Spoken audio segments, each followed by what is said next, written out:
Hello friends, my kitchen with tasty ফুডে আপনাদের সকলকে স্বাগত জানিয়ে শুরু করছি আজকের পর্ব। আমার আজকের রেসিপি হলো ট্যাংরা মাছের ঝোল। ট্যাংরা মাছের এই রেসিপিটি গরম ভাতের সঙ্গে খেতে অসাধারণ লাগে। তো চলুন বেশি দেরি না করে শুরু করা যাক আজকের পর্ব। এখানে 250 গ্রাম মতো ট্যাংরা মাছকে ভালো করে ধুয়ে জল ছড়িয়ে রেখেছি। দিয়ে দিচ্ছি 1 টিস্পুন পরিমাণ মতো লবণ এবং 1 টিস্পুন পরিমাণ মতো হলুদ গুঁড়ো। এবারে লবণ হলুদটাকে মাছের সঙ্গে ভালো করে মেখে 10 মিনিট মতো রেখে দেব। এবারে মাছগুলোকে ভেজে নেব। তার জন্য কড়াইতে দিয়ে দিচ্ছি বেশ খানিকটা পরিমাণ সর্ষের তেল। তেলটা ভালোভাবে গরম হলে দিয়ে দিচ্ছি লবণ হলুদ মাখিয়ে রাখা মাছগুলোকে। মাছগুলোকে উল্টে পাল্টে ভালো করে ভেজে নিতে হবে। মাছগুলো ভাজা হয়ে গেছে। এবারে মাছগুলোকে তুলে নিয়ে বাকি মাছগুলোকে দিয়ে দিচ্ছি। সমস্ত মাছগুলোকে ভাজা হয়ে গেছে।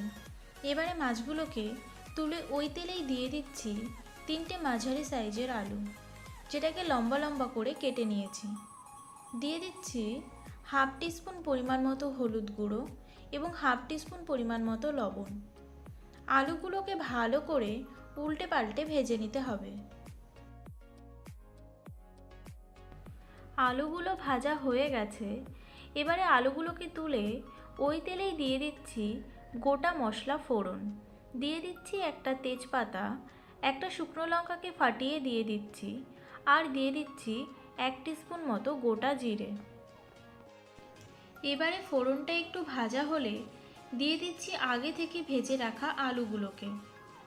একটু নেড়ে চেড়ে দিয়ে দিচ্ছি 1/2 কাপ পরিমাণ মতো ফ্রেশ মটরশুঁটি এবং একটা মাঝারি সাইজের টমেটো, যেটাকে ছোট ছোট করে কেটে নিয়েছিলাম।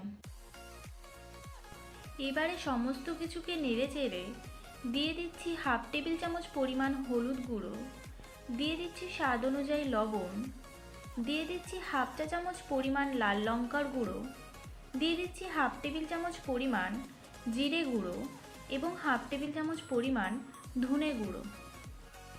এবারে নেড়ে চেড়ে দিয়ে দিচ্ছি 5টা চেরা কাঁচা লঙ্কা, দিয়ে দিচ্ছি সামান্য পরিমাণে জল।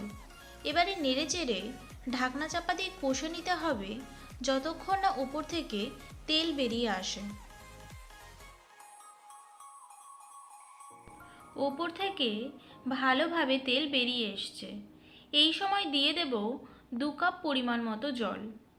ঢাকনা চাপা দিয়ে ঝোলটাকে ফুটতে দেব।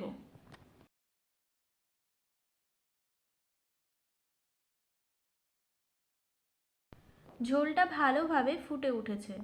এবারে দিয়ে দিচ্ছি আগে থেকে ভেজে রাখা মাছগুলোকে। এবারে ঢাকনা চাপা দিয়ে ফুটতে দেব 5 থেকে 6 মিনিট মতো। 6 মিনিট মতো হয়ে গেছে।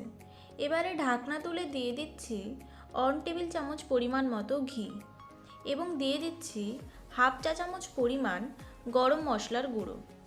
সমস্ত কিছুকে নেড়ে চেড়ে দিয়ে দিচ্ছি আগে থেকে কুচিয়ে রাখা ধনেপাতা। এবারে নেড়ে চেড়ে ঢাকনা চাপা দিয়ে হতে দেব 1 মিনিট মতো। ব্যাস তৈরি হয়ে গেল নতুন আলু ও মটরশুঁটি দিয়ে ট্যাংরা মাছের পাতলা ঝোল। রান্নাটা আপনাদের কেমন লাগলো প্লিজ কমেন্ট করে জানাবেন। ভালো লেগে থাকলে প্লিজ একটা লাইক করে দেবেন, ফ্রেন্ডস এবং ফ্যামিলির মধ্যে শেয়ার করবেন। আর আমার চ্যানেলে যদি নতুন বন্ধু হয়ে থাকেন তাহলে অবশ্যই করে চ্যানেলটাকে সাবস্ক্রাইব করার অনুরোধ রইল।